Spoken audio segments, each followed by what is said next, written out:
आवाज आ रही सबको? आवाज आ रही है? Yes sir. Yes sir.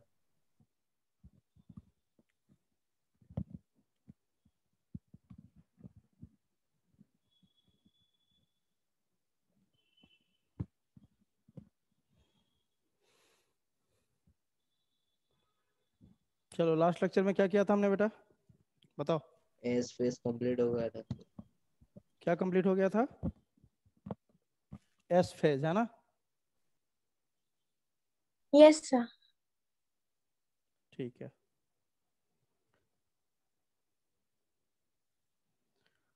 आवाज ना जाए तो बीच में बोल देना कि सर आवाज नहीं आ रही है, ठीक है? क्योंकि कभी कभी इसका सेल खत्म होता है और पता नहीं चलता है, तो आप बता देना, मैं सेल चेंज कर लूंगा, ठीक है?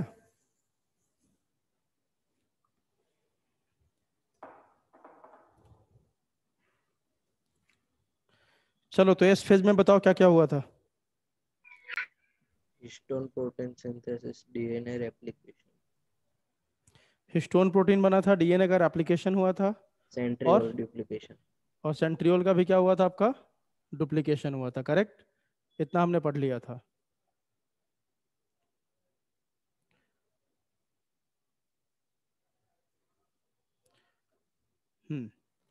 तो यहाँ से शुरू करते हैं अपन। एस फेज को एक बार समरी करके देख लेते हैं। तो हमने क्या क्या देख लिया था बेटा एस फेज में? डीएनए का अमाउंट क्या हो जाएगा यहाँ पे, जल्दी बताओ। डबल। डबल हो जाएगा, ठीक है। क्रोमोजोम नंबर भी डबल हो जाएगा, होगा कि नहीं होगा? No sir, no change. बताओ, बाकी लोग भी बोलो। क्या हाँ ना? क्रोमोजोम नंबर भी डबल हो जाएगा, होगा या नहीं होगा, जल्दी बताओ। No sir. No sir. नहीं होगा, ठीक है। उसके बाद अगला क्या है आपका? हिस्टोन प्रोटीन बनता है यहाँ पे। और हिस्टोन प्रोटीन किस चीज में हेल्प करता है? Coiling of DNA. Coiling of DNA. Packaging या coiling of coiling of DNA. DNA. यही काम हिस्टोन प्रोटीन आपके बस किस में मिलता है बेटा?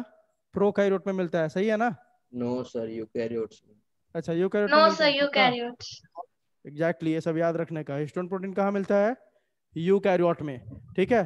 तो यह पैकेजिंग का काम प्रोकैरियोट में कौन करता है? पॉलीअमाइन प्रोटीन। पॉलीअमाइन। ये सब याद है ना सबको? जो पढ़ेगा उसको याद होगा, जो नहीं पढ़ेगा याद नहीं होगा, सिंपल सी बात, ठीक है। उसके बाद देखो, यहाँ पे एक और काम हो रहा था आपका, क्या हो रहा था बेटा? सेंट्रियोल का डुप्लीकेशन, है ना? सेंट्रियोल भी अपने आप को डबल कर रहा है, किस फेज में करता है डबल? एस एस फेज में फेज। करता है। उसके बाद हमने देखा था कि हर क्रोमोजोम में अब कितने क्रोमैटिड हो जाएंगे यहाँ पे? 2 क्रोमैटिड। और दोनों को क्या बोलते हैं बेटा अपन? सिस्टर क्रोमैटिड्स, है ना? याद है ना सबको ये सब, जल्दी बताओ। उस दिन इसी पे तो लेक्चर खत्म हो गया था, जो मैं बताने लग गया था आपको। सिस्टर क्रोमैटिड किसको बोलते हैं, नॉन सिस्टर किसको बोलते हैं, होमोलोगस किसको बोलते हैं, नॉन होमोलोगस किसको बोलते हैं, याद है? Yes sir. Yes sir. चलो ठीक है। Yes sir. हाँ, तो आगे देखते हैं अब अगला है आपका कौन सा फेज है अगला बेटा? G2 फेज, है ना? तो जो जो नाम आपने किसको दिया था? G1 को। जो जो नाम हमने किसको दिया था बेटा, किस फेज को? G1 फेज को। उसका उल्टा उल्टा करते जाओ। देखो, G1 फेज को हमने क्या बोला था? First growth phase.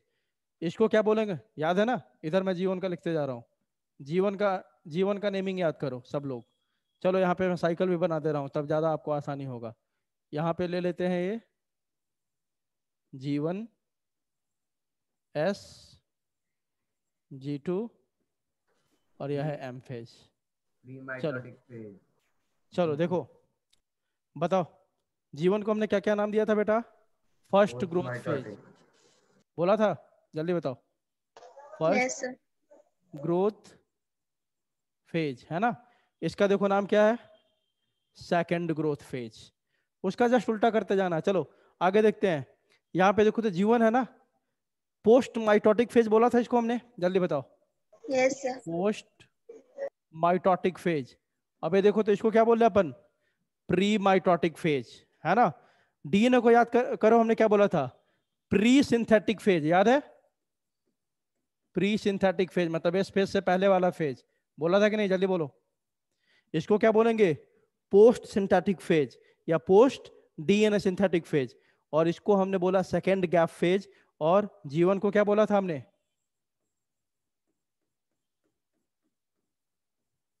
यही बोला था, जल्दी बताओ, बोलो।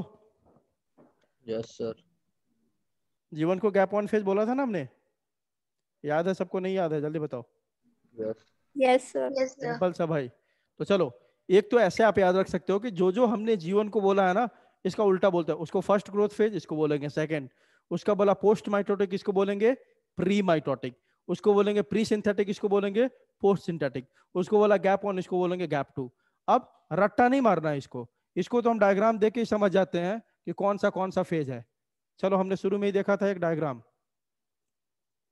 ये देखो यहाँ पे। आप देख के ही बता सकते हो, इस डायग्राम को देखो, आप सब लोग देख के बता सकते हो सर G2 का नेमिंग करना है हमें। तो सर G2 में क्या होगा, यहाँ देखो तो ध्यान देना, ये माइटोसिस एम फेज जिसको बोलते हैं, एम फेज से जस्ट पहले वाला फेज है कि नहीं? जल्दी बताओ, बोलो। Yes sir. Yes sir. ये एम फेज से जस्ट पहले वाला फेज है, इसलिए इसका नाम क्या दे दिया हमने? जल्दी बताओ। Pre mitotic phase. Pre mitotic phase. Mitotic phase, इसलिए इसका नाम दे दिया हमने प्री माइटोटिक फेज। ठीक है। उसके बाद दूसरा नाम कैसे पड़ा सर? देखो, ये देखो तो एस फेज के जस्ट बाद में है कि नहीं? जल्दी बताओ। Yes sir. तो इसलिए इसका नाम Yes, क्या हो गया? पोस्ट सिंथेटिक फेज, क्योंकि सिंथेटिक फेज किसको बोलते हैं? एस फेज को, पोस्ट सिंथेटिक फेज। चलो तीसरा देखते हैं। तीसरा देखो, यह, इसको और क्या नाम दिया हमने? Second growth phase. और गैप वन इसको बोला था, और गैप टू इसको बोलेंगे। अब एक चीज बताओ, गैप वन और गैप टू का मतलब क्या है? गैप इन रेस्पेक्ट टू क्या? DNA synthesis. DNA DNA synthesis. Synthesis, है ना? मतलब यहाँ पे डीएनए का सिंथेसिस नहीं होगा। क्लियर है? यहाँ पे भी नहीं हो रहा है, G1 में भी नहीं हो रहा है, और G2 में भी नहीं हो रहा। मतलब आपको कल ही बता दिया था, है ना, पिछले लेक्चर में, डीएनए एक ही जगह पे सिंथेसाइज होता है। एक ही ऐसा जगह है जहां पे न्यूक्लियर डीएनए डबल होता है या नया डीएनए बनता है। वह फेज कौन सा है बेटा? S. S S phase. Phase. Synthetic बाकी phase. कहीं भी एस डीएनए, फेज। बाकी कहीं भी डीएनए नहीं बनता है। क्लियर है सबको? क्लियर है? जल्दी बताओ। Yes sir. Yes yes sir. Sir. हाँ, चलो आगे देखते हैं।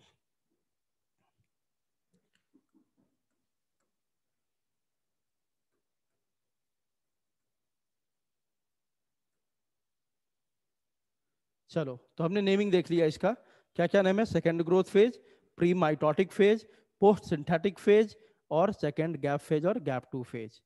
It is the second gap phase present between S and M phase. बोल सकते हैं, सही बात है।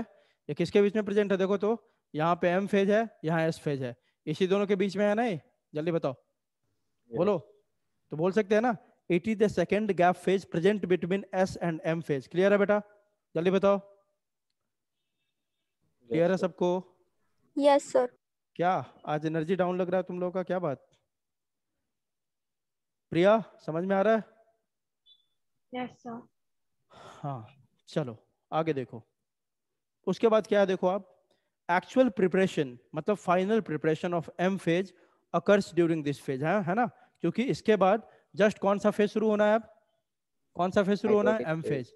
तो जो फाइनल प्रिपरेशन हो रहा है सेल डिवीजन का, वो यहाँ पे चलता है। कहाँ पे? G2 में। आगे देखो, special materials required for M phase, है ना? क्योंकि इसका अगला फेज एम फेज है, तो एम फेज में जो जो मटेरियल चाहिए होगा वो सब यहाँ पे बनना शुरू होगा। Special materials required for M phase are synthesised in G2 phase. For example, अब यहाँ पे फिर से इंपॉर्टेंट है, सब हो गया। टिब्यूलिन protein required for formation of spindle fibres. बोलोगे सर, पिछले लेक्चर में तो आपने बताया था कि सेंट्रियोल बनाता है क्या? Spindle fibre. यही बोला था बेटा, है ना?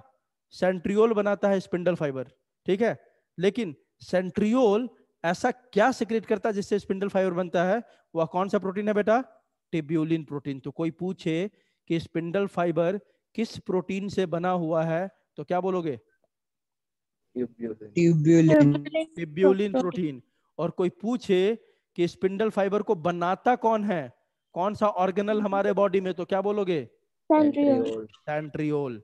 ठीक है।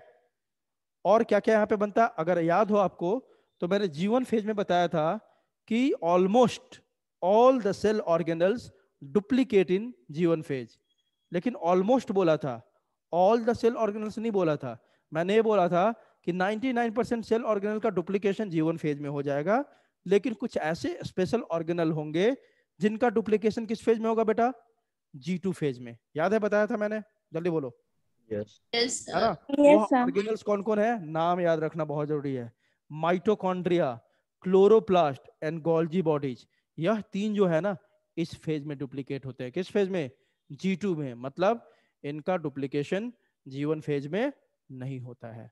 क्लियर है? सर मीन साइटोप्लाज्मिक डीएनए का डुप्लीकेशन भी G2 फेज में ही होता है। साइटोप्लाज्मिक डीएनए है ना, माइटोकॉन्ड्रियल डीएनए वो कभी भी डुप्लीकेट कर सकता है किसी भी फेज में। आई बात समझ? जल्दी बताओ। Yes. बोलो। Yes sir. हम न्यूक्लियर डीएनए की बात कर रहे हैं। चलो, तो टिब्यूलिन प्रोटीन आपका स्पिंडल फाइबर बनाता है, वह टिब्यूलिन प्रोटीन G2 फेज में बनता है। माइटोकॉन्ड्रिया, क्लोरोप्लास्ट, गोल्जी बॉडीज, इन सब का डुप्लीकेशन इसी फेज में होता है। किस फेज में बेटा? G2 फेज में। क्लियर है सबको? बोलो। अब देखो, बहुत सिंपल सिंपल हम पढ़ते जा रहे हैं। अगर मान लो हमने इतना पढ़ाई करा, लेकिन अगर हम बात करें तो हम इसको 5 मिनट में समराइज कर सकते हैं, G1 G2 एस फेज को, है ना। एस फेज में तो तीन ही काम हो ही रहा है, synthesis of DNA, centriole duplication, histone protein formation. Special point क्या रखना है? पर सेल में डीएनए का अमाउंट डबल हो गया, बट क्रोमोजोम का नंबर क्या रहा? Same. सेम, है ना। उसके बाद अब हम किस में आए? G2 में। G2 में हमने सबसे पहला काम देखा, यहाँ टिब्यूलिन प्रोटीन बनता है। दूसरा क्या देखा हमने यहाँ पे? माइटोकॉन्ड्रिया, क्लोरोप्लास्ट, गोल्जी बॉडीज, इन सब का भी डुप्लीकेशन यहीं पे होता है। आपको पहले ही थोड़ी देर पहले बताया कि डीएनए का सिंथेसिस एक ही फेज में होता है। किस फेज में? S phase. एस फेज में। मतलब इस फेज में आते आते डीएनए का सिंथेसिस रुक जाएगा। रुक जाएगा कि नहीं रुकेगा? बताओ। Yes. रुक गया तो वहीं अगला लाइन लिखा हुआ है, synthesis of DNA stops at this phase but cell synthesises RNA and protein. देखो, आरएनए प्रोटीन अगर आपको याद हो तो किस फेज में बन रहा था? जल्दी बताओ। G1 में भी बन फेज. रहा था, है ना। G1 phase. आप एस फेज में भी देखा आपने कि हिस्टोन प्रोटीन बन रहा है। इस फेज में भी आपका आरएनए और प्रोटीन बनता रहेगा। मतलब आरएनए प्रोटीन ऑलमोस्ट सारे फेजेस में बनता है, ठीक है। मोस्टली बनता है G1 में, लेकिन यहाँ पे भी आरएनए बनेगा, प्रोटीन बनेगा, एटीपी बनेगा, क्योंकि इन सब की जरूरत अब अगले फेज में होगी। कौन सा फेज है अगला बेटा? Mitotic phase. एम फेज, ठीक है। M phase. हाँ, now the cell sir prepare. S phase में तो सिर्फ डीएनए का एप्लीकेशन होता है ना? क्यों बेटा, उसमें हमने लिखा था क्या, एक ऐसा कुछ सुना था? सर पर आरएनए का हिस्टोन प्रोटीन सुना था तो कुछ नहीं होता ना सर? क्या? क्या क्या? सर पर आरएनए का तो रेप्लिकेशन नहीं होता ना सर, सिर्फ डीएनए का ही होता है ना? डीएनए का होता है। मैंने क्या बोला कि थोड़ा बहुत अमाउंट आरएनए का हर फेज में बनता रहता है बेटा, ठीक है। आरएनए, एटीपी, वो सब हर फेज में थोड़ा बहुत बनता रहता है। जो सिग्निफिकेंट फंक्शन होता है हम उसको लर्न करते हैं कि मेनली क्या हो रहा है। बात समझ में आ रही है? क्योंकि आरएनए इस फेज में नहीं बनता उतना सिग्निफिकेंट, हम उसका जिक्र नहीं करते हैं, है ना। G1 में बहुत ज्यादा बनता है तो वहां पे जिक्र करा, यहाँ पे भी फॉर्मेशन होता है आरएनए का, इसलिए यहाँ पे हमने इसको मेंशन करा। आई बात समझ? जल्दी बताओ। Yes sir.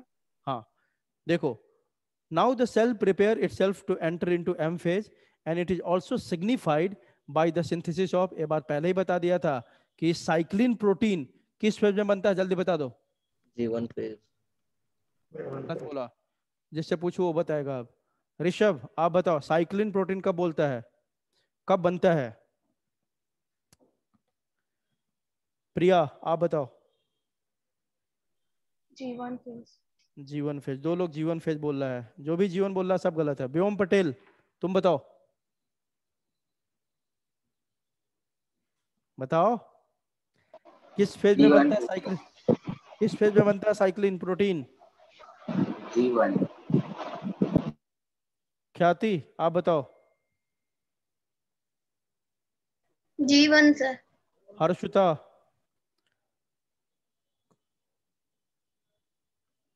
कृति पंचाल,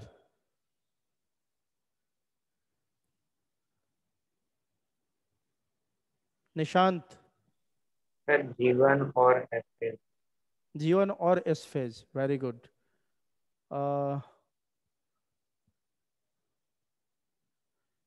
विश्व पटेल, सर जीवन फेज में। जीवन फेज। किसने बोला था जीवन एंड एस फेज बेटा? बहुत क्लियर हमने पढ़ा था, साइक्लिन प्रोटीन का फॉर्मेशन कहाँ होता है? सर लेट जीवन और फिर स्टार्टिंग एस फेज में होता। जीवन फेज। जीवन बोलो सीधा सीधा, ज्यादा दिमाग नहीं लगाने का। साइक्लिन प्रोटीन कहाँ बनता है, किस फेज में? जीवन। बोलो, जीवन जीवन फेज में। ठीक है, उसके बाद देखो यहाँ पे साइक्लिन प्रोटीन जीवन फेज में बना, लेकिन यह साइक्लिन प्रोटीन किसको एक्टिवेट करता है बताओ? Protein kinase. प्रोटीन काइनेज को, प्रोटीन है ना? काइनेज। प्रोटीन काइनेज को। अब देखो यहाँ पे देखो, यही लिख रहा है, now the cell prepare itself to enter into M phase and it is also signified by the synthesis of some protein kinases for regulation of the cell division, है ना? जैसे ही प्रोटीन काइनेज का फॉर्मेशन हो जाता है ना, यह सिग्नल मिल जाता है सेल को कि अब आप पूरी तरह तैयार हो किस फेज में एंटर करने के लिए? एम फेज में। आई बात समझ? जैसे ही प्रोटीन काइनेज बना, सेल को यह सिग्नल मिल जाता है कि now you are ready to go into M phase and the cell is ready for division.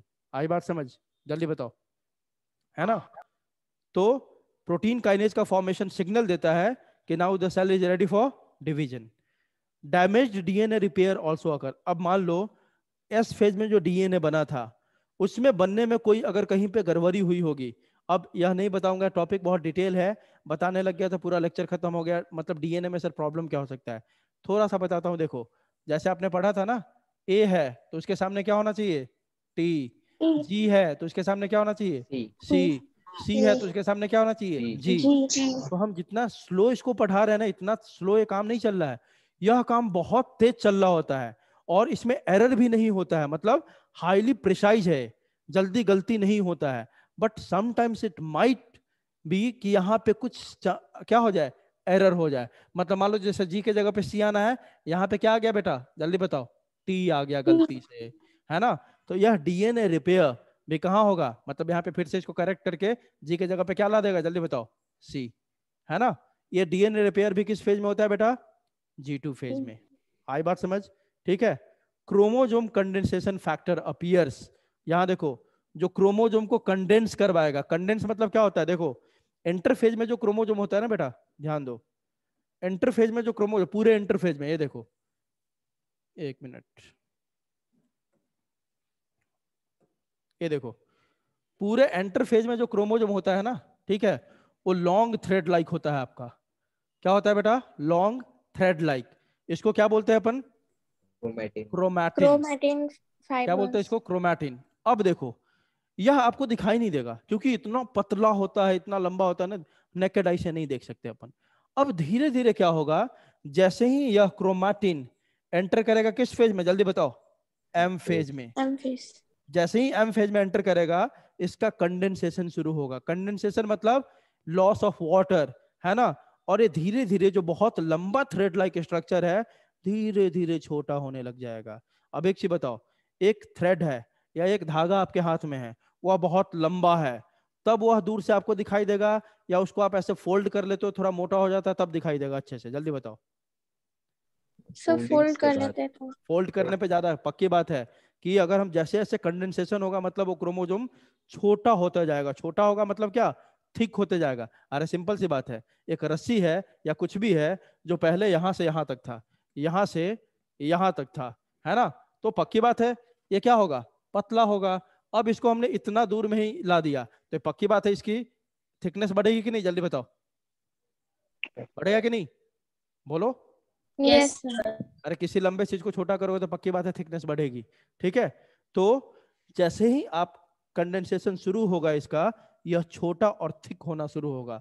और छोटा और थिक होने के कारण क्या होगा, धीरे धीरे जैसे जैसे एम फेज आगे बढ़ेगा, आगे बढ़ेगा, एक फेज आएगा। कौन सा फेज बेटा?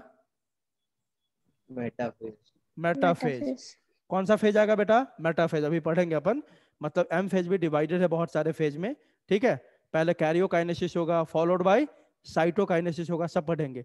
तो एम फेज में जैसे जैसे आगे बढ़ेगा ना आपका ये क्रोमैटिन, यह कंडेंस होते जाता है, कंडेंस होते जाता है, कंडेंस होते जाता है, और फाइनली दिखने लगता है, विजिबल हो जाता है ना?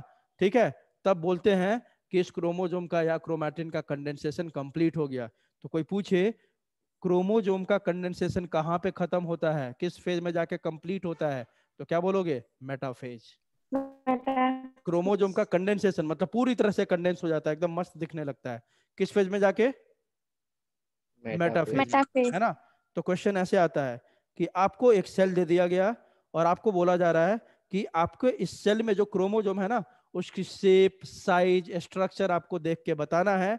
तो आप सेल साइकिल के किस फेज को प्रेफर करोगे? क्वेश्चन सुनो, आपसे क्वेश्चन क्या पूछ लिया बेटा कि आपको एक सेल दे दिया गया, आपको बोला जा रहा है कि सेल का क्रोमोजोम को आपको देखना है, आप सेल साइकिल के किस फेज में इस क्रोमोजोम के शेप को, साइज को, स्ट्रक्चर को, मॉर्फोलॉजी को अच्छे से देख सकते हो? तो कौन सा फेज आंसर करोगे?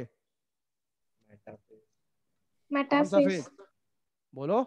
मेटाफेज। मेटाफेज में कंडेंसेशन कंप्लीट हो जाता है, मतलब क्रोमोजोम बहुत बेहतरीन तरीके से दिखाई देने लगता है। मतलब बेहतरीन तरीके से मतलब उस क्रोमोजोम का सब कुछ दिखाई देने लगेगा, सेंट्रोमियर, क्रोमैटिड्स सब। इसमें भी सेंट्रोमियर है, इसमें भी सब कुछ है, लेकिन इतना पतला है कि आपको दिखाई नहीं दे रहा है। धीरे धीरे छोटा होता गया, छोटा होता गया, मेटाफेज में जाके एकदम क्लियर हो जाता पूरा सेंट्रोमियर, इसके सारे आर्म्स, क्रोमैटिड सब अच्छे अच्छे से दिखाई देने लगते हैं। आई बात समझ? बताओ, बोलो। Yes sir.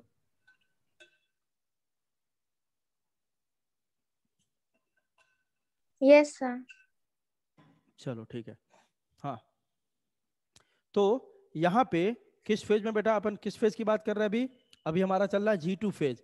यहीं पे क्रोमोजोम को जो कंडेंस करवाएगा ना, वो सारे फैक्टर, मटेरियल्स यहीं पे बनना शुरू हो जाता है, क्योंकि जैसे ही एम फेज शुरू होगा, यह क्रोमोजोम कंडेंसेशन फैक्टर उस क्रोमोजोम का क्या शुरू करवा देगा? क्या शुरू करवाएगा? कंडेंसेशन। क्लियर है? जल्दी बताओ, बोलो। Yes sir. कंडेंसेशन समझ में आया Rishit? Yes sir. Condensation means chromosome क्या होता जाएगा? छोटा एंड थिक। कंडेंस छोटा हो जाएगा तो हाँ, सारे ताकि मटेरियल उसकी अंदर से विजिबिलिटी बड़े प्रॉपर हो, निकले। वो हमें अच्छे से दिखाई दे। ठीक है, आई बात समझ? Yes sir. चलो आगे देखो।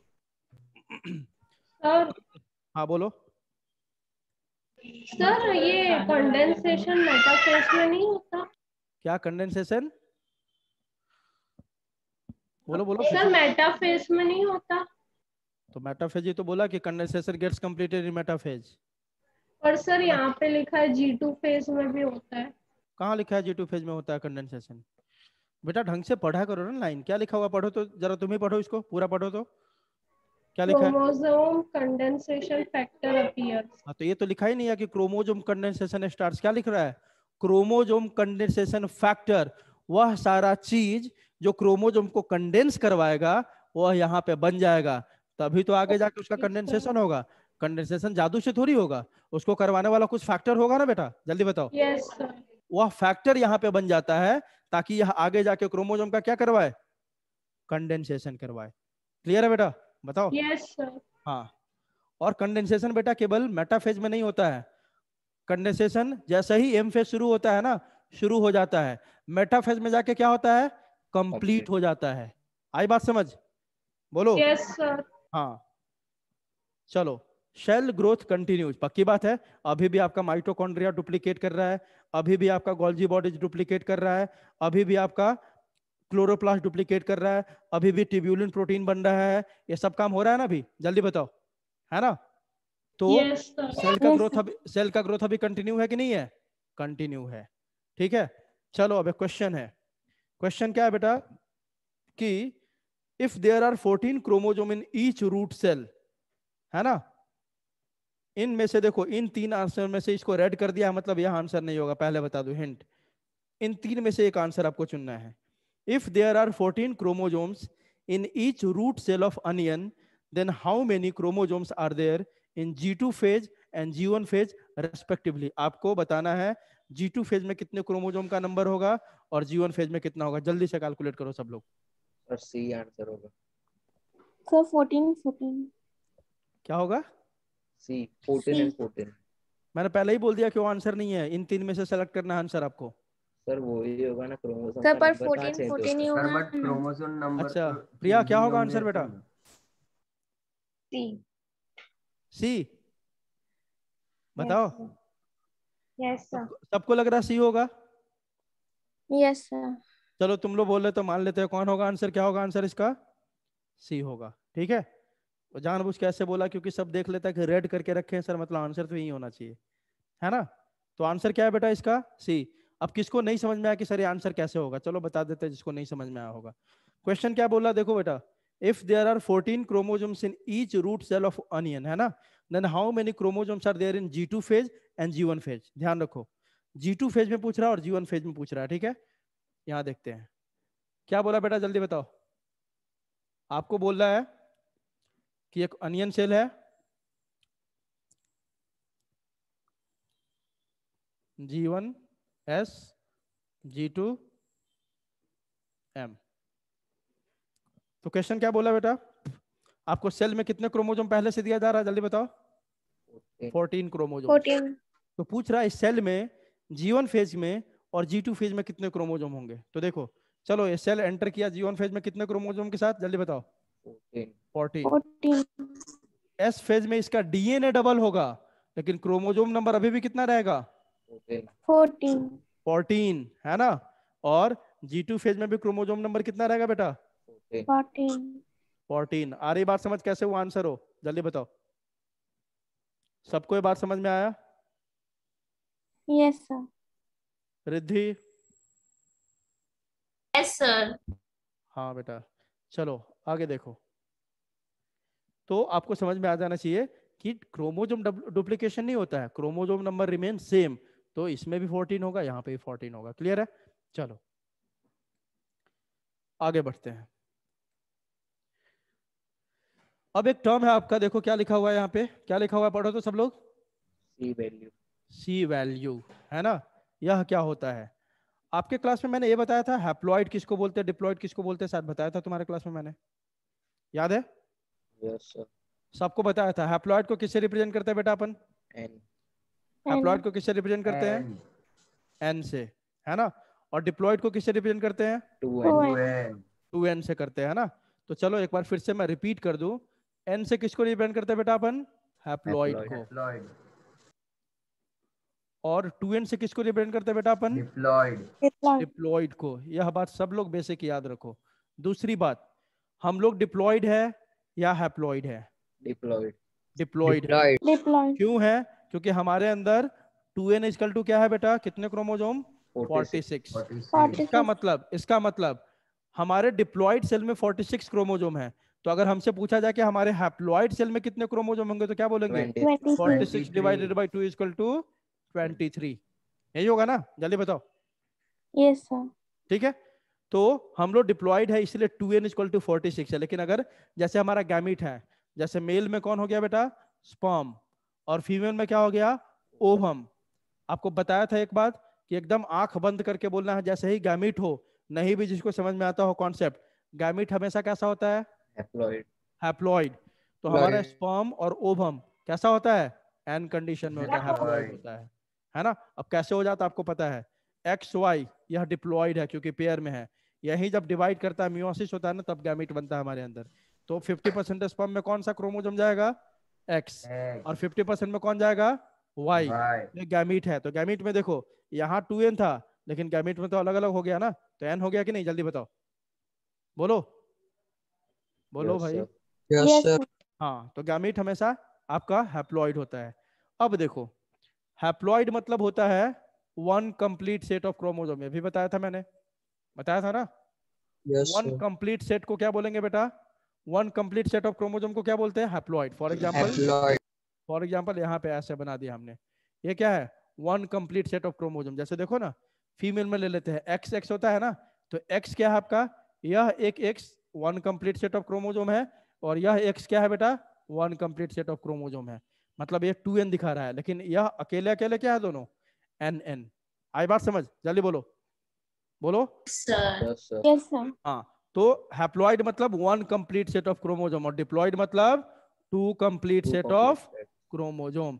यह डिप्लॉइड कंडीशन दिखा रहा है, 2n है और यह n है, याद रखने का। सीधी बात, डिप्लॉइड में पेयर में होगा, हैप्लॉइड में सिंगल होगा। ठीक है, तो इसको हैप्लॉइड बोलते हैं, इसको डिप्लॉइड। अब हमारा टॉपिक क्या है बेटा? हमारा टॉपिक क्या है? सी वैल्यू, है ना? सी वैल्यू क्या रिप्रेजेंट करता है? Amount of DNA. पहली बात, सी वैल्यू क्या रिप्रेजेंट करता है, जल्दी बताओ? Amount of DNA। Amount of DNA, है ना? हाँ ठीक है। तो अमाउंट ऑफ डीएनए किस में? Amount of DNA in haploid cell. किस में बेटा? Amount of DNA in haploid nucleus, है ना? हैप्लॉइड में देखना है, 2n में नहीं। तो सी वैल्यू मतलब कोई बोल दे कि इस सेल का सी वैल्यू इतना है 20, तो ये मतलब क्या बता रहा है? इसका हैप्लॉइड जो क्रोमोसोम से उसमें 20 है डीएनए, ऐसे समझने तो का। सर डिप्लॉयड में 2C होगा ना? क्या डिप्लॉयड में 2C होगा ना? डिप्लॉयड में 2C होगा ऐसा? डीएनए हाँ, डिप्लॉयड में 2C होगा ना तो डीएनए? मेरा मन है मानने का। मैं मान लूं कि पहले से मैं बोला कि मेरे अंदर 6C है ना हैप्लॉइड में, तो डिप्लॉयड में कितना हो जाएगा बेटा? 12C। वो तो एग्जाम्पल आपको बताया था कि मान लेते कि 2C है तो 4C हो जाएगा। यह कंडीशन हमेशा थोड़ी ना होता है। आ रही बात समझ? ये बात समझ में आई? जल्दी बोलो। Yes sir. Yes, sir. 2C था ना बेटा, एग्जाम्पल लेके समझा।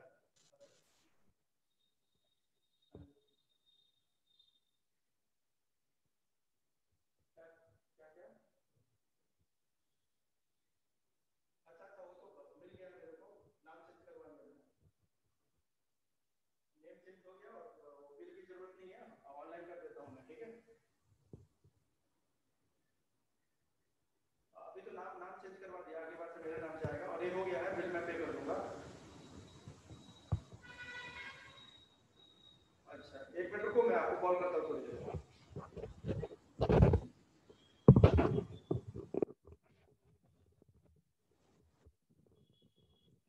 चलो बेटा, आवाज आ रही सबको?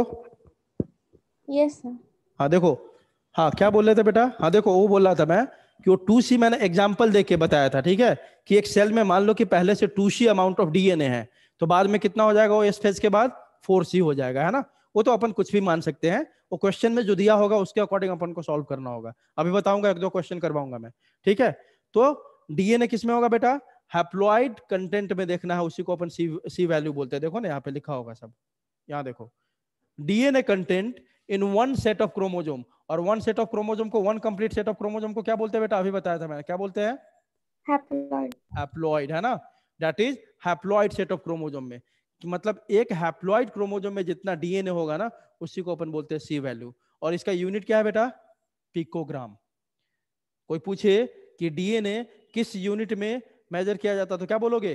पिकोग्राम, ठीक है? अब देखो क्वेश्चन में आता है, 1-2 बार समझ लो, फिर आपसे क्वेश्चन पूछूंगा मैं, ठीक है? नोट में देखो, ये बहुत इंपॉर्टेंट पॉइंट है, इसको सॉल्व करने के लिए, क्वेश्चन सॉल्व करने के लिए इस बात को आप भूल नहीं सकते हो, इसको याद रखना हो।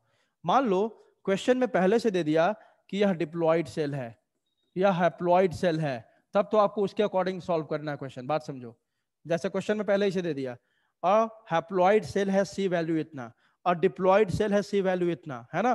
तो पहले से क्वेश्चन में लिख दिया, तब तो कोई कंफ्यूजन ही नहीं है, क्वेश्चन में ही पहले से लिखा हुआ है। मान लो क्वेश्चन में सीधे लिख दिया इफ अ सेल, उसमें ना डिप्लॉयड लिखा हुआ है ना हैप्लॉइड लिखा हुआ है। अब अपन कैसे क्वेश्चन सॉल्व करें? तो अगर कुछ भी ना दिया हो, हैप्लॉइड डिप्लॉयड नहीं लिखा हो सेल के पीछे, तो आप उस सेल को क्या मान के चलोगे? कौन सा सेल क्वेश्चन सॉल्व करने के लिए? कौन सा सेल? Diploid cell. ये बात समझ में आई क्या बोल रहा हूं मैं? अभी बताऊंगा। If it is not mentioned in the question whether the given cell is haploid or diploid, then we must consider it as a diploid cell. For example, if a cell has C value 20 picogram, then find the C value in किस-किस में निकालना आपको? Egg cell of human female, endosperm of angiosperm and endosperm of gymnosperm। 3 जगह आपको निकालना है C value. Question में देखो तो कहीं लिखा हुआ है कि किस सेल की बात कर रहा है? यह सेल डिप्लॉयड है कि हैप्लॉयड है? जल्दी बताओ, कुछ लिखा हुआ है ऐसा कि यह सेल डिप्लॉयड है हैप्लॉयड है? जल्दी बोलो ना, अरे बोलो भाई, लिखा हुआ है क्या? जोर से बोल। No sir. नहीं लिखा है, तो इस सेल को अपन क्या मान ले क्वेश्चन सॉल्व करने के लिए? डिप्लॉयड। डिप्लॉयड सेल, है ना? अगर क्वेश्चन में पहले से मेंशन होता कि इफ अ डिप्लॉयड सेल, तब तो डिप्लॉयड ही मानते। क्वेश्चन में पहले से लिखा होता इफ अ हैप्लॉयड सेल, तो पहले से हम हैप्लॉयड मान के चलते। लेकिन कुछ भी ना लिखा हो तो अब हम खुद से क्या मान लेंगे? उस सेल को क्या मान लेंगे? जल्दी बताओ। डिप्लॉयड सेल, है ना? तो इसका मतलब क्वेश्चन क्या बोल रहा है अब अपने से हम क्या समझ सकते हैं कि इफ अ सेल मतलब डिप्लॉयड सेल है हैज सी वैल्यू 20 पिकोग्राम, तो याद रखो डिप्लॉयड सेल है मतलब कि यह जो 20 पिकोग्राम है किसमें है बेटा, किसमें है, 26 क्रोमोसोम में। 2n में है, डिप्लॉयड सेल में है। तो हैप्लॉयड में सी वैल्यू हमेशा किसको रिप्रेजेंट करता है, जल्दी बताओ, हैप्लॉयड कंडीशन को। तो इसका n इक्वल टू क्या हो जाएगा बेटा, जल्दी बताओ, 10 पिकोग्राम। होगा कि ये बात समझ में आया कि नहीं? अरे भाई क्वेश्चन दिया है, ध्यान से समझना इस बात को, क्योंकि इस पे बहुत सारे क्वेश्चन आएंगे, बाद में गड़बड़ करोगे। क्वेश्चन आपको दिया, if a diploid cell has C value 20 picogram, तो क्वेश्चन ही बोल रहा है 20 पिकोग्राम किसमें है, डिप्लॉयड सेल में, मतलब 2n इक्वल टू 20 है। तो हैप्लॉयड सेल में डीएनए अमाउंट कितना होगा बेटा, 20 बाई 2 इक्वल टू कितना होगा, जल्दी बताओ, 10 ही होगा ना, है कि नहीं? अगर क्वेश्चन पहले से रहता इफ अ हैप्लॉयड सेल है, तब सीधे n इक्वल टू क्या हो जाता बेटा, 20।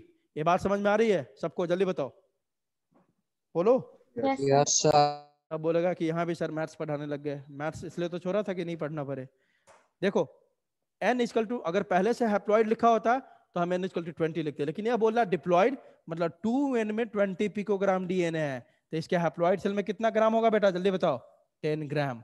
अब आपको आंसर क्या करना है, पहला बताना है कि एक डिप्लॉयड सेल में 20 पिकोग्राम डीएनए है ना, सी वैल्यू है उसका, तो आपको एग में बताना है, एग ऑफ ह्यूमन।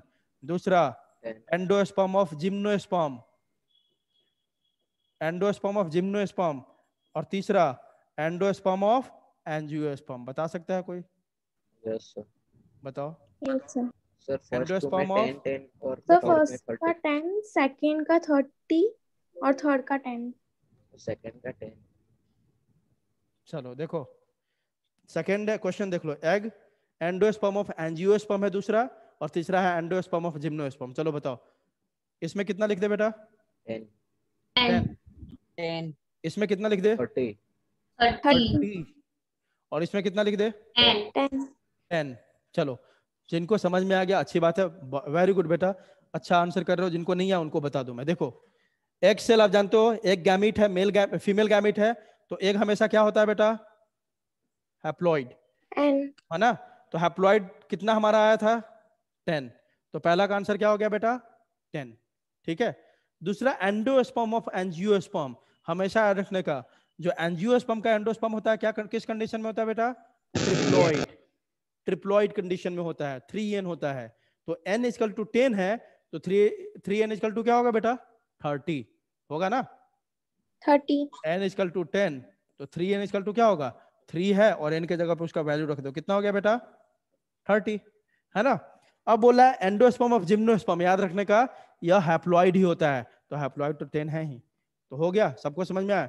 अब ये ट्रिप्लॉइड क्यों हो जाता है और ये हैप्लॉइड क्यों है, याद रखने का, जो जिम्नोस्पर्म का जो एंडोस्पर्म है ना, वह कब बनता है बेटा, फर्टिलाइजेशन से पहले ही बन जाता है। जबकि जो एंजियोस्पर्म है उसमें कब बनता है एंडोस्पर्म, आफ्टर फर्टिलाइजेशन। ये बात पता है आप लोग को, yes sir. Polar nucleus fuse होता है, पढ़ा होगा ये 10th में, है ना, थोड़ा बहुत। देखो थोड़ा सा इस पे मैंने बाद में बता भी दिया है, ये देखो यह क्या है, कोई बता सकता है, ओव्यूल। ओव्यूल नहीं है, एम्ब्रियो सैक है ना।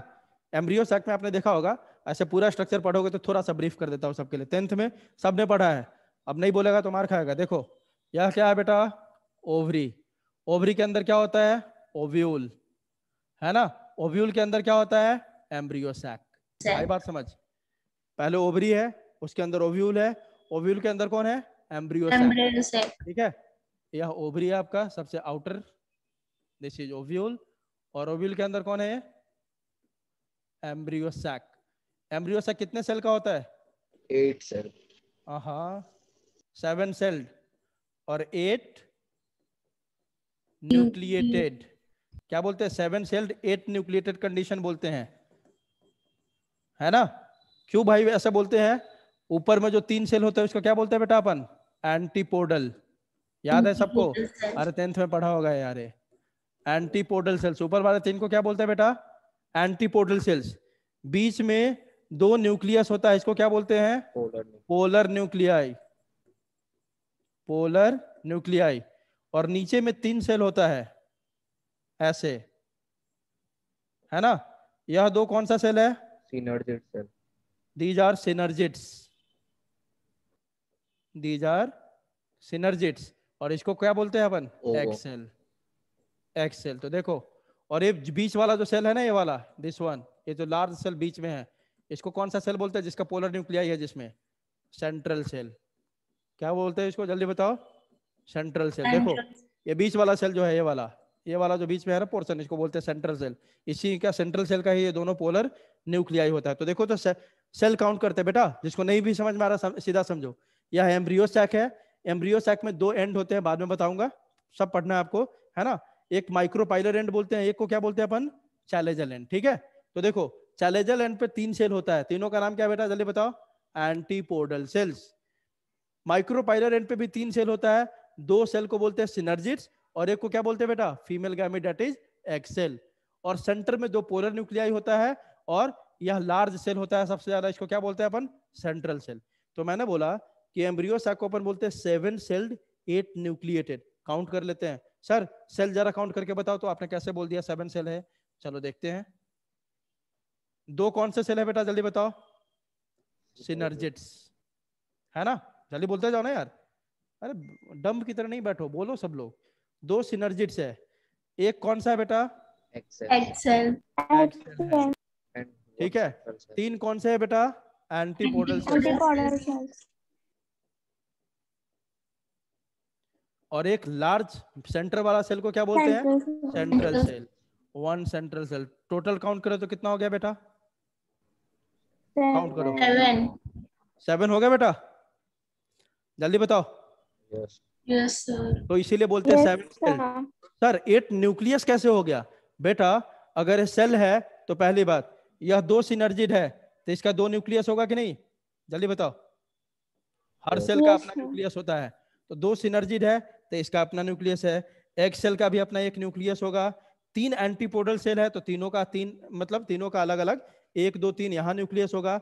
सेंट्रल सेल में लेकिन कितने न्यूक्लियस है बेटा? सेंट्रल सेल में कितने हैं? 2 है। तो सबका तो सिंगल सिंगल है, 1 न्यूक्लियस, 2 न्यूक्लियस, 3 न्यूक्लियस, 4 5 6। लेकिन यहाँ पे कितने हैं बेटा? 2 है। तो 6 + 2 कितने हो गए? 8। इसीलिए एम्ब्रियो सैक को क्या बोलते हैं अपन? 7 सेल्ड 8 न्यूक्लिएटेड। ये बात समझ में आई? आई प्रिया, ये बात समझ में आई? जल्दी बताओ। Yes sir. अरे बहुत आसान है ये सब, है ना। थोड़ा दिमाग खुले रखो, सब समझ में आएगा। ठीक है, तो इस तरह इसको बोलते हैं अपन 7 सेल्ड 8 न्यूक्लिएटेड कंडीशन। हमारा टॉपिक ये नहीं था, बस मेरे को ये समझाना था कि एंडोस्पर्म बनता कैसे है, कैसे 3N हो गया। तो बस यह बात याद रखना, या पूरे 11th में 12th में आपको याद रखना है कि एकदम याद कर लो, जिम्नोस्पर्म में जो एंडोस्पर्म होता है फर्टिलाइजेशन से पहले बनता है। तो फर्टिलाइजेशन से पहले बनेगा तो उसमें फ्यूजन तो हुआ ही नहीं, वह हैप्लॉइड ही रह जाता है एन कंडीशन में। लेकिन एंजियोस्पर्म में कब बनता है? After fertilisation. तो कैसे बनता है एंडोस्पर्म सबको पता होगा। अगर आपको थोड़ा बहुत पता हो तो एक चीज मेरे को बताओ, सब लोग थोड़ा सा आते हैं टॉपिक पे, ठीक है। थोड़ा सा प्लांट वाले टॉपिक पे आते हैं। 10th में पढ़ा है, बताना सब लोग, ठीक है। 10th या 9th में पढ़ा होगा। चलो ये पता है आपको, स्टिग्मा स्टाइल ओवरी सबको पता है? पता है? ये क्या है बेटा? ये बीच वाला क्या है? स्टाइल। और इधर क्या है? ठीक है। इसी तरह मेल में भी आपने पढ़ा होगा सबने। यह क्या है आपका? एंथर। और यह क्या है? फिलामेंट। पढ़ा है? दोनों को मिला के कौन सा स्ट्रक्चर बन गया? ये कौन सा स्ट्रक्चर बन गया? स्टेमन, है ना। और यह कौन सा स्ट्रक्चर बन गया? पिस्टिल या कार्पल। पिस्टिल या कार्पल, है ना।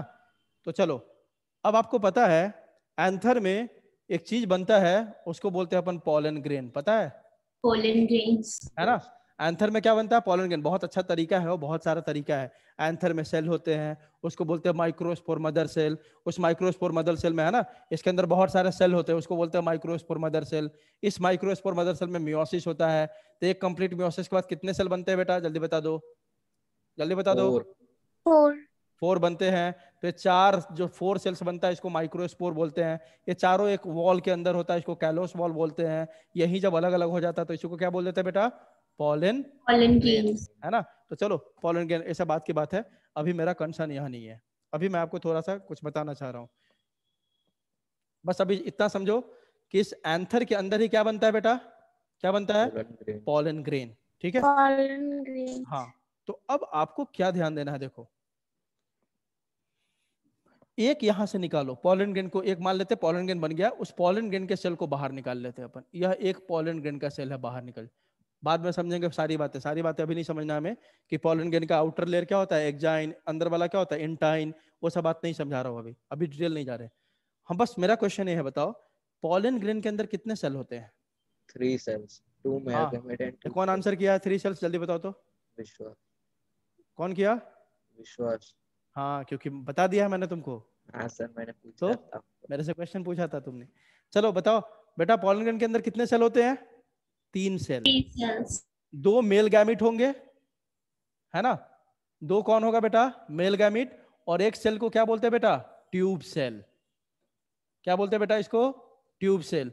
और यह दोनों क्या है बेटा? Male gamete. स्टेमन मेल का ही पार्ट है ना, ये बताओ स्टेमन मेल का पार्ट है कि नहीं? यस।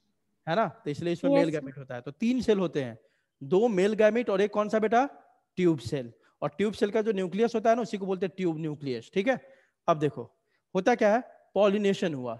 पॉलिनेशन मतलब क्या होता है? Transfer of pollen grain from anther to stigma, यही होता है ना। जल्दी बताओ, Yes, sir. पॉलिनेशन यही होता है, transfer of pollen grain from anther to stigma. तो यहाँ से पॉलन ग्रेन, ये जो पॉलन ग्रेन यहीं से निकाल के यहाँ पे दिखाया था मैंने, यह पॉलन ग्रेन मान लो आके यहाँ पे लैंड कर गया, कहाँ पे? स्टिग्मा पे। बाय अ प्रोसेस कॉल्ड, इस प्रोसेस को क्या बोलते हैं बेटा? Pollination. बहुत डिटेल में बताऊंगा पॉलिनेशन का, बायोटिक एजेंट होता है, अबायोटिक होता है, वो सब बात। चलो ये पॉलन ग्रेन आके यहाँ पे लैंड कर गया, इसमें कितने सेल है? 3, है ना। अब देखो यहाँ पे आप जानते हो इसके अंदर ओव्यूल है, और ओव्यूल के अंदर कौन है बेटा? एम्ब्रियो सैक है, Embryo cell. ठीक है।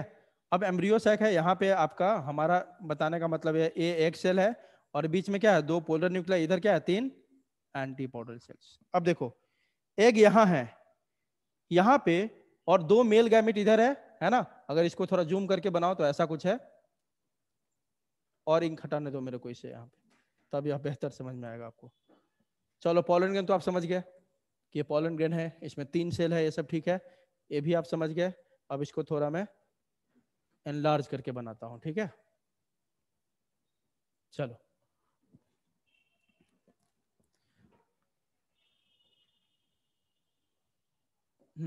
ये देखो यहां पे थोड़ा इसको ऐसे बनाते हैं। चलो देखो इसके अंदर बेटा क्या है? ओव्यूल है, ओव्यूल है ना इसके अंदर, जल्दी बताओ, बोलो। तो चलो Yes, sir.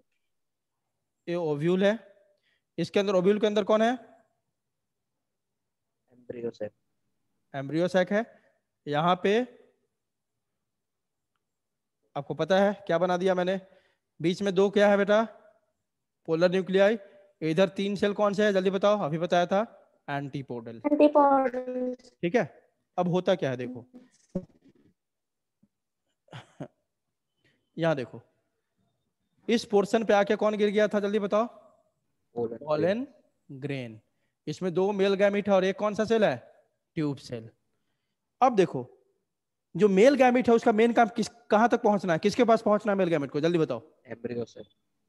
एम्ब्रियो साइट, ठीक है, किसके पास? मेल गैमेट किससे फ्यूज करेगा? एक किसके सेल। पास? एक के पास आना चाहेगा, लेकिन अभी तो इतना दूर है, इसको यहां तक पहुंचना है ना, तो यहां तक पहुंचने के लिए कोई तो होना चाहिए ना। पॉलन ट्यूब आएगा, है ना। ये पॉलन ट्यूब बनाएगा कौन? यही ट्यूब सेल। ये ट्यूब सेल क्या करेगा बेटा? क्या बना देगा यहाँ पे? जल्दी बताओ, क्या बना देगा? पॉलन ट्यूब, है ना। ऐसे करके ये ट्यूब ऐसे, सॉरी ये ट्यूब ऐसे करके आया, ऐसे आया, ऐसे आया, यहाँ पे आया, इधर। ये ट्यूब है आपका पॉलन ट्यूब, ऐसे करके यहाँ आया। तो ये पॉलन ट्यूब कौन बनाया, कौन बनाया जल्दी बताओ? ट्यूब सेल, है ना। और इसी पॉलन ग्रेन के अंदर अब कौन आ जाएगा? ट्यूब, इसी पॉलन ट्यूब, ये क्या है आपका पॉलन ट्यूब। इसी पॉलन ट्यूब के अंदर अब कौन आ जाएगा जल्दी बताओ? दोनों मेल गैमीट। पॉलन ग्रेन बेटा ये पूरा है, ठीक है, मेल गैमीट आ जाएगा। पॉलन ग्रेन पूरा है जिसमें 2 मेल गैमीट होता है और एक ट्यूब सेल। ट्यूब सेल क्या बना दिया बेटा? Pollen tube. और इसमें कौन आ जाएगा? दोनों मेल गैमीट। अब ये 2 मेल गैमीट ऐसे ऐसे करके आ रहा, इधर आया, इधर आया, इधर आया, इधर आया, यहाँ पे आया, ठीक है। और आने के बाद कहाँ एंटर कर गया? अभी बाद में बताऊंगा। सिनर्जिड को तोड़ते हुए अंदर चला जाता है। ये सिनर्जिड है ना, इसमें फिलीफॉर्म apparatus होता है, ठीक है। इसको तोड़ते हुए हाँ वो बाद में समझो, बाद में। यहाँ पे दोनों मान लो मेल गैमेट इधर पहुंच गया, इसको दूसरे कलर से दिखा लेते हैं मेल गैमेट को, ठीक है। ये दोनों मेल गैमेट कहाँ पहुंच गया बेटा? यहाँ पे ये सिनर्जिड होते हुए अंदर आता है, यहाँ पहुंच गया दोनों मेल गैमेट, ठीक है। एक मेल गैमेट है ना।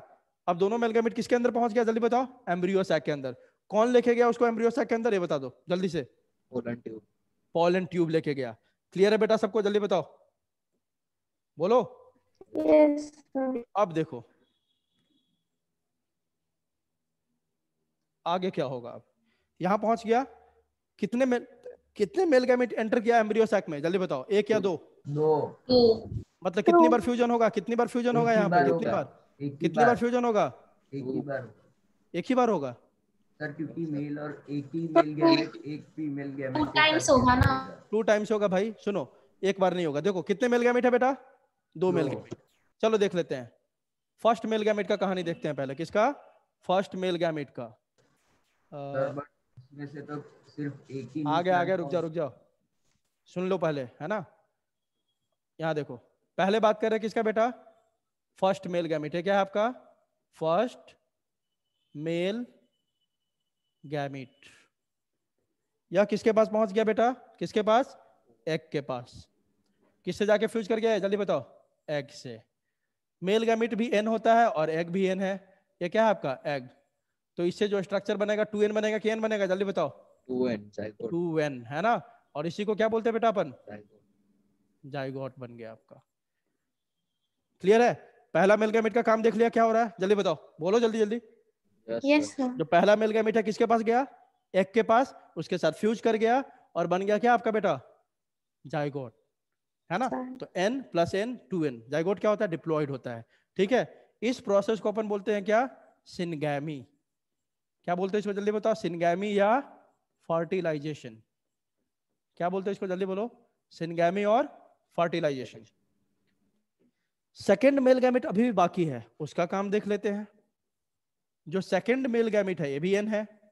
ये क्या है आपका? सेकेंड मेल गैमेट, ये भी एन है। यह थोड़ा आगे बढ़ेगा और किससे फ्यूज कर जाएगा बेटा? दोनों पोलर न्यूक्लियाई से, है ना।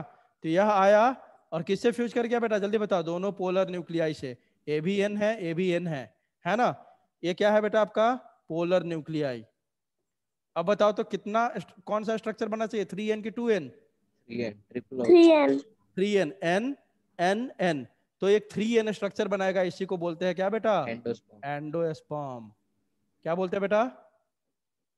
एंडोस्पर्म। और ये क्या होगा बेटा? 3n होगा कि नहीं होगा जल्दी बताओ ना। क्लियर है? दिख रहा है सर? सीधा सीधा सर। एक मेल गैमेट है, 2 polar nuclei, n n n, 3n हो गया सर। यहाँ पे एक भी n था और मेल गैमेट भी n, तो हो गया 2n। तो 2 स्ट्रक्चर बना, जाइगोट और एंडोस्पर्म। इसको क्या बोलते हैं बेटा? जैसे इसको सिनगैमी बोला ना, इसको बोलते हैं अपन ट्रिपल फ्यूजन। क्या बोलते हैं जल्दी बताओ?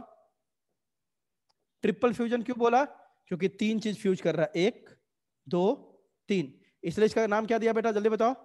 ट्रिपल फ्यूजन, है ना। अब देखो 2 बार फ्यूजन हुआ ना, एक बार ऊपर एक बार नीचे। इसीलिए आपने सुना होगा, नहीं सुना हो तो सुन लो। आपने सुना होगा क्या? Double fertilisation in plant. इसको क्या बोलते हैं दोनों को मिला के बेटा? डबल फर्टिलाइजेशन, है ना। मतलब सिनगैमी प्लस ट्रिपल फ्यूजन, है ना, इज इक्वल टू क्या कहलाता है बेटा? Double fertilisation. और यह डबल फर्टिलाइजेशन क्वेश्चन है नीट का बेटा, नीट में पूछा हुआ है। डबल फर्टिलाइजेशन एक ही जगह देखने को मिलता है, कहाँ पे? It is the unique property of which plant? Which plant? लिख लेते हो ना ये सब नोट में? Flowering plant. It is the unique property of flowering plant, angiosperm. मतलब डबल फर्टिलाइजेशन बस एंजियोस्पर्म में देखने को मिलता है।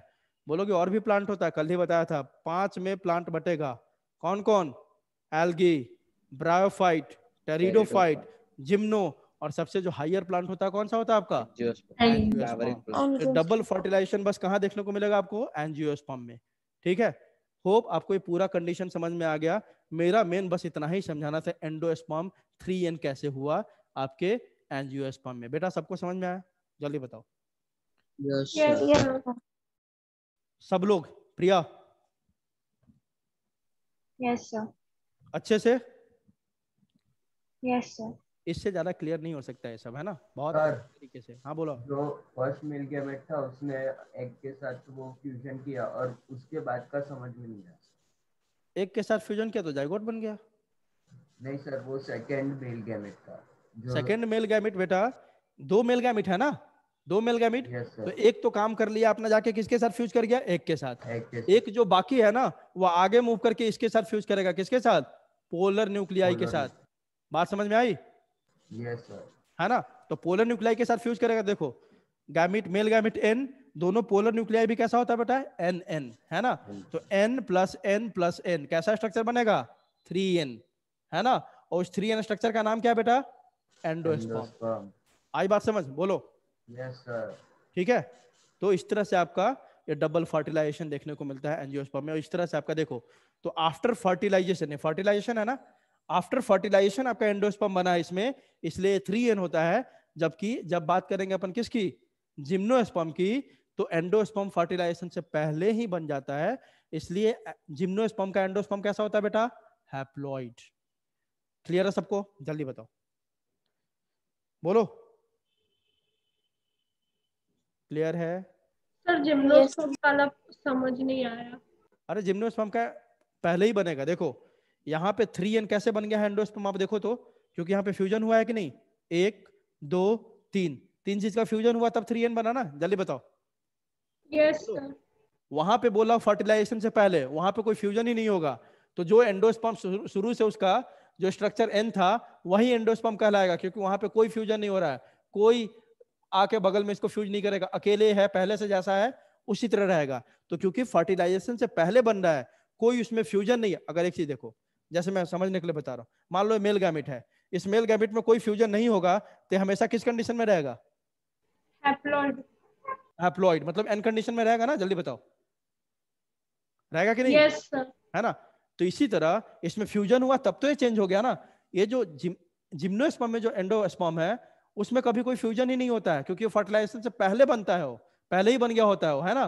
तो क्योंकि फ्यूजन नहीं हुआ, शुरू से एन ही है शुरुआत से, और कोई फ्यूजन नहीं हुआ इसमें, तो एन ही रह जाएगा ना एंडोस्पर्म। जल्दी बताओ। सर पर उसमें फर्टिलाइजेशन नहीं होता तो फिर वो ग्रो कैसे होता है? अरे फर्टिलाइजेशन होगा, कौन बोला फर्टिलाइजेशन नहीं होगा? मैंने क्या मतलब बोला? सर जाइगोट फॉर्म नहीं होता ना? कौन बोला जाइगोट फॉर्म नहीं होगा बेटा? एंडोस्पर्म पहले बन जाएगा। बात समझ में आ रही है? सर इसमें क्या दोनों में डिफरेंस क्या है? समझो, सुनो, क्या कैसे डिप्लॉयड हो जाएगा भाई? फर्टिलाइजेशन अलग प्रोसेस है, एंडोस्पर्म बनना अलग प्रोसेस है। पहले ये ध्यान दो, फर्टिलाइजेशन क्या होता है? Fusion of male and female gamete, उसका एंडोस्पर्म से कोई वास्ता नहीं है, सबसे पहली बात, है ना? इसमें क्या हो रहा है? पहले फर्टिलाइजेशन का प्रोसेस हो गया तब एंडोस्पर्म बना। उसमें क्या है? एंडोस्पर्म पहले बन जाता है तब फर्टिलाइजेशन होता है। बात समझ में आ रही है? सर पर सर जाइगोट तो जिम्नोस्पर्म में भी 3n ही होता है ना? जाइगोट 3n होता है, किसने पढ़ा दिया भाई? सर पर जिम्नोस्पर्म में तो 3n नहीं होगा जाइगोट? जाइगोट 3n होगा, ये नया तुमसे सीख रहा हूं मैं। जाइगोट 3n नहीं होता बेटा। जाइगोट क्या होता है हमेशा? क्या होता है? डिप्लॉयड। 2n। समझे? जाइगोट हमेशा डिप्लॉयड होता है, कभी 3n नहीं होता। जाइगोट बनने का प्रोसेस पहले पता है? 3n कैसे बोल दिया तुमने? जाइगोट बनने का प्रोसेस पहले अगर ढंग से समझोगे तो कभी 3n आंसर ही नहीं करोगे। जाइगोट मतलब कि fusion of male and female gamete. तो अगर तुम बोल रही हो कि जाइगोट 3n होगा, तो या तो मेल गैमीट 2n होगा या तो फीमेल गैमीट 2n होगा। ऐसा कंडीशन नहीं होता। गैमीट हमेशा कैसा होता है? गैमीट हमेशा कैसा होता है? जल्दी बताओ। हैप्लॉइड। 2n होता है, बस इसीलिए तुम्हारा सारा गड़बड़ है कॉन्सेप्ट। गैमीट हमेशा क्या? हैप्लॉइड होता है। हैप्लॉइड, हैप्लॉइड मतलब एन होता है बेटा। यस डिप्लॉइड सर, एन होता है। डाई, देखो डाई मतलब टू, टू एन, हैप्लॉइड मतलब एन। तो देखो तो तुम्हारे अकॉर्डिंग जो बोला आपने बेटा कि 3n सर होगा, कैसे होगा? हमेशा एकदम डेफिनेशन याद कर लो, fusion of male and female gamete, male and female gamete leads to the formation of, leads to the formation of क्या? जाइगोट, है ना? Formation of zygote. चलो देखो, अब एक चीज बताओ, फीमेल गैमीट, मेल गैमीट, मैंने बोला गैमीट हमेशा क्या होता है बेटा? N N. हैप्लॉइड तो जाइगोट हमेशा कैसा होगा बेटा? 2n। 2n। जाइगोट कभी भी 3n नहीं होगा बेटा, जाइगोट 2n ओके होता है। सर। दूसरी बात, जाइगोट यूनिसेलुलर होता है कि मल्टीसेलुलर? यूनिसेलुलर। एन कंडीशन वो तो, हैप्लॉइड डिप्लॉइड अलग हो गया। हैप्लॉइड का मतलब है क्रोमोसोम मतलब से, है ना? कि जाइगोट में क्या 2n क्रोमोसोम है, डिप्लॉइड क्रोमोसोम है, पेयर में क्रोमोसोम है। लेकिन सेल अलग है कि जाइगोट पूरा एक सेल से बना हुआ है या 5 सेल से बना हुआ है या 25 सेल से बना हुआ है, यह पूछ रहा हूं। तो जाइगोट यूनिसेलुलर है, मल्टीसेलुलर है? Unicellular. हमेशा याद रखिएगा, Unicellular. Zygote is diploid and unicellular. अब इस जाइगोट में माइटोसिस होता है ना, तब यही क्या बनाता है फाइनली? जल्दी बताओ, एम्ब्रियो। यह क्या हो जाता है? मल्टीसेलुलर।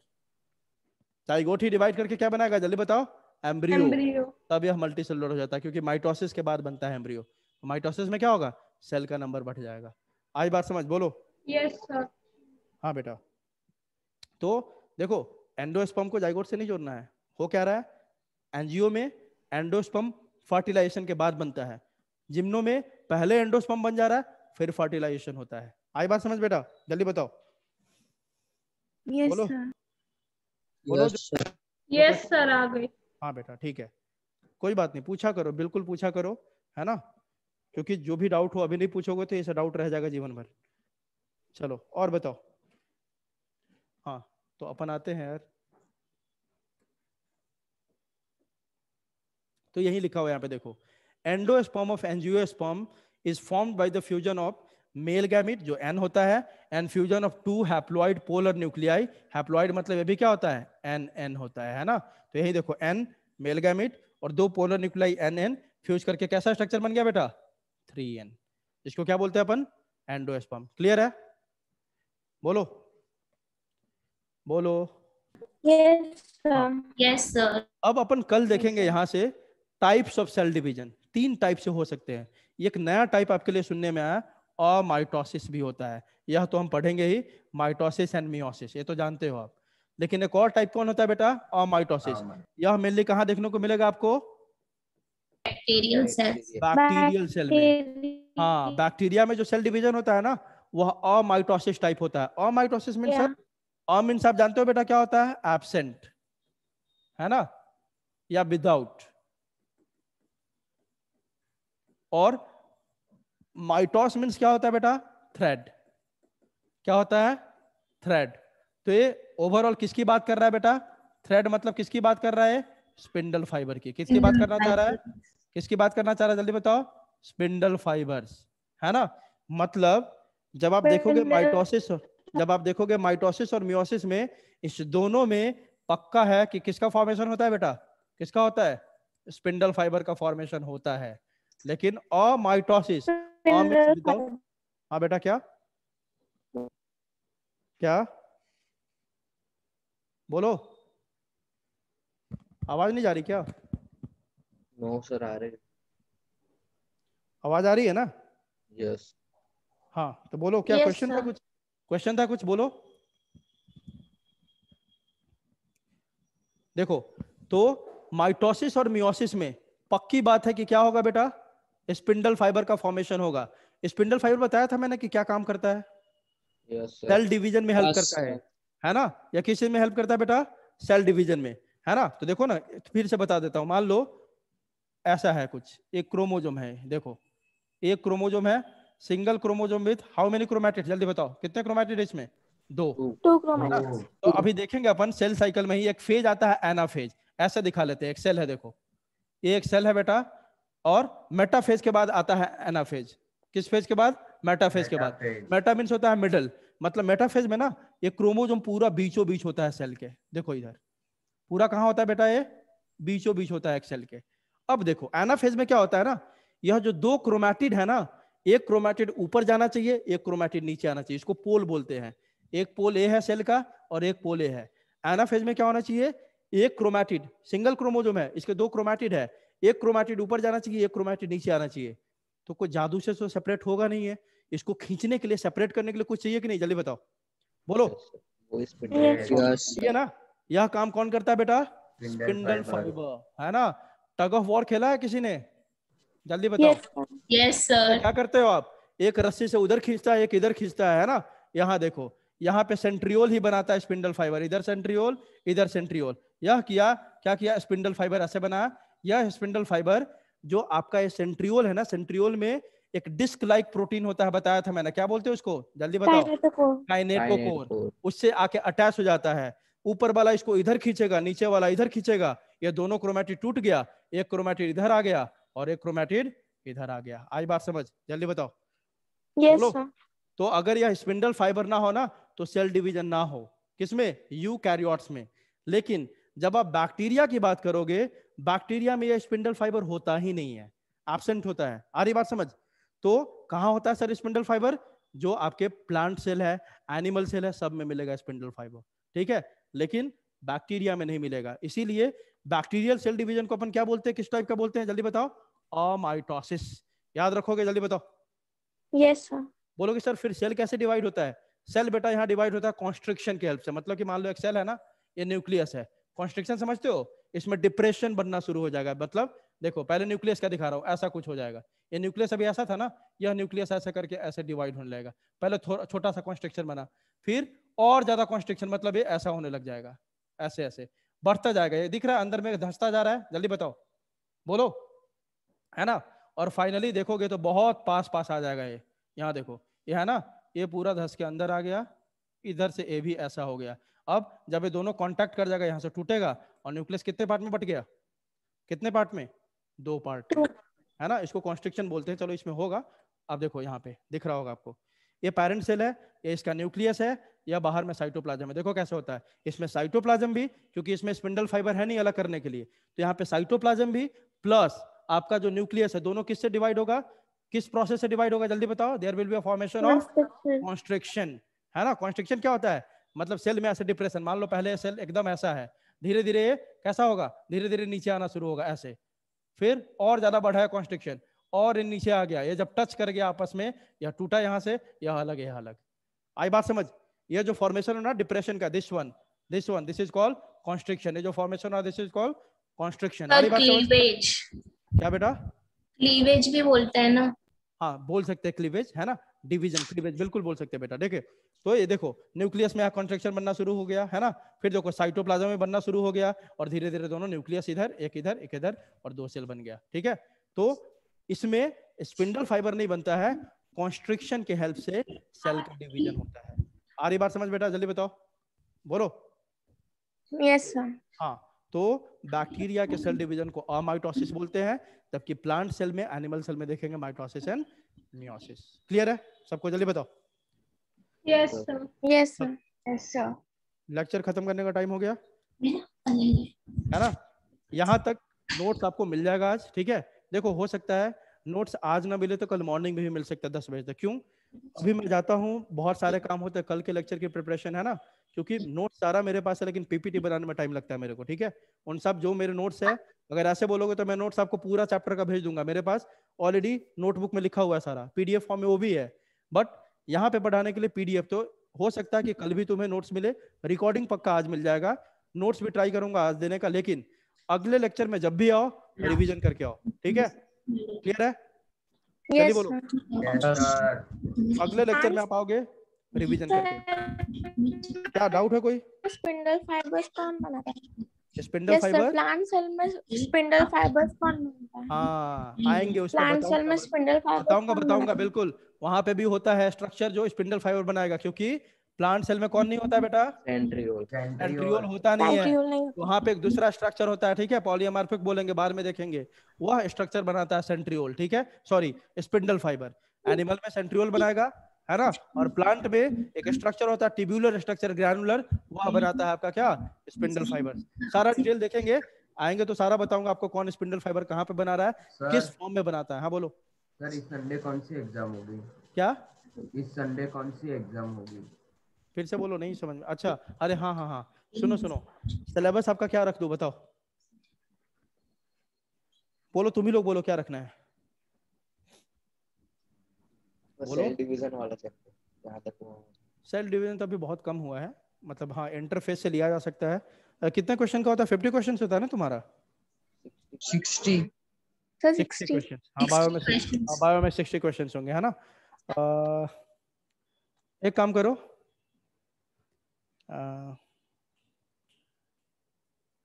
तो 10th का बेसिक्स भी रखो। सेल का 10th का बेसिक। अच्छा, सेल का बेसिक है ना। सर एक 10th। 10th अच्छा 10th standard. Okay okay okay, एक काम करो, है ना, सेल साइकिल सेल डिवीजन ही आप जहां तक हो गया है, ठीक है, जहां तक मतलब आज कौन सा दिन है? आज वेडनेसडे है ना। Yes sir. ठीक है, कल तक जितना पढ़ाई होगा, जहां तक कल तक जहां तक होगा वह आपका सिलेबस होगा अगले वीक का। क्लियर है? जल्दी बताओ। सर और सेल लेसन चैप्टर तो आएगा ना? क्या सेल चैप्टर रखूं ऐसा? सर सेल चैप्टर और इधर जहाँ तक पढ़ा है वो दोनों का रखो ना। कर लोगे इतना? यस सर, पिछली बार रिवाइज भी हो बहुत जाएगा। पहला टेस्ट था ना तो हलवा टेस्ट दिया था। सेल में जब क्वेश्चंस अच्छा पूछना शुरू करूंगा बहुत लोग नहीं आंसर करोगे। पिछली बार क्या दिया था मैंने? पूरा एनसीईआरटी उठा के दे दिया था, है ना। चलो एक काम करते हैं, ठीक है, आपका सिलेबस है क्या? सर हमने भी एनसीईआरटी पढ़ा है, एक्स्ट्रा नहीं पढ़ा है सर। अच्छा, सर एक्स्ट्रा नहीं आपने पढ़ा? सिर्फ एनसीईआरटी बोला था इसलिए एनसीईआरटी की हाँ थी। बेटा, एनसीईआरटी इसलिए बोला क्योंकि मुझे पता है कि जब क्वेश्चन बाहर से आएगा ना तो आपने क्या पढ़ा है सेल में, क्योंकि मैंने आपको सेल नहीं पढ़ाया, मैंने नहीं पढ़ा है ना सेल, है ना। सर तो इसलिए हाँ, तो इसलिए मैंने सोचा कि एनसीईआरटी बेस्ड करते हैं ताकि उसमें कोई कंफ्यूजन ना हो कि सर ये नहीं पढ़ा है, यहाँ अलग से आ गया, इसलिए मैंने एनसीईआरटी बेस्ड रखा। चलो, तो सेल प्लस सेल साइकिल में कहाँ तक? सेल साइकिल का पूरा आएगा कौन सा फेज? बस कौन सा? इंटरफेज। इंटरफेज मीन्स कौन कौन सा फेज है, जल्दी बताओ। G1 S G1 G1 S G2 G2 G1S G2 and G0, जी है ना। G0 उसमें नहीं है लेकिन वो भी उतना आपका आएगा। सेल प्लस सेल साइकिल में इंटरफेज, ठीक है। सर तो ये भी पूरा एनसीईआरटी बेस्ड ही होगा ना? हाँ, फिलहाल अभी तुम्हारा सारा पेपर एनसीईआरटी बेस्ड ही होगा, ठीक है। लेकिन याद रखना, एनसीईआरटी बेस्ड मतलब यहाँ पे जो मैंने पढ़ाया है ना, जितने मेरे नोट्स में है, क्वेश्चन कहीं से भी हो सकता है इस पूरे नोट से, इससे बाहर नहीं होगा पक्का, लेकिन इस नोट से कोई भी क्वेश्चन हो सकता है। तो सर क्लियर वो है? तो लेसन सेल साइकिल का ही होगा ना आपके नोट्स में से? सेल क्योंकि साइकिल मेरे नोट से पढ़ के आना है सबको। मेरा नोट्स पढ़ लिया, जाके एनसीईआरटी खोल के देखना है, तुम देखा नहीं है शायद। मेरे नोट्स में एनसीईआरटी का सब लाइन मिल जाएगा जो Yes, एनसीईआरटी sir. में लिखा हुआ है ना। Yes. सारे लाइंस मिल जाएगा, जाके देखना। चलो, सेल साइकिल मेरे नोट से पढ़ोगे और सेल जहां से मन है एनसीईआरटी पढ़ के आना, एनसीईआरटी से क्वेश्चन आएगा। सेल एनसीईआरटी, सेल साइकिल मेरे नोट्स, ठीक है। Okay sir. चलो bye bye, bye bye, lecture end कर बाय रहे sir, thank you sir. Bye sir. हैं। Welcome, bye bye.